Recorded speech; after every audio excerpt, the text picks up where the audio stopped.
Arestado ng 2 sa 3 suspect sa panguhold up at pagpatay sa binuk nilang driver sa Alfonso, Cavite. Nakita na rin ng mga otoridad ang labi ng biktima.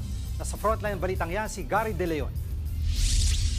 Natagpuan na ngayong araw ang bangkay ni Roel Roca na itinapon sa Tagaytay Nasugbu Road sa Alfonso, Cavite. Si Roca at ang kanyang pinsan na si Dexter Roales ang nawawalang mga driver na namamasada ng isang SUV para mag-door-to-door service sa kanilang mga nakikilala online.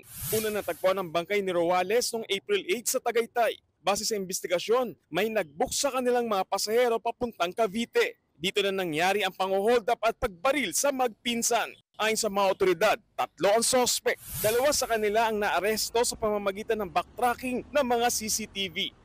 Bagaman naaresto na ang 2 suspect ng Tagaytay Police, hindi pa rin may tuturing na case closed na ang pagpatay sa magpinsan. Kinakailangan para mahuli ang 3 suspect na tumatayong mastermind. Karnap lang daw sana ang balak ng mga suspect, pero dahil nakilala ng isang suspect ang mga biktima, nagpanik daw sila kaya pinagbabaril ang magpinsan. Sinubukan din daw ibenta ng 400,000 ng SUV ni Roales sa Batangas.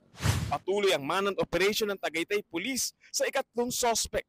Nagbabalita mula sa frontline, Gary De Leon, News 5. Mga kapatid, Jiggy Manikad po, iba na ang may alam at may pakialam sa panahon ngayon.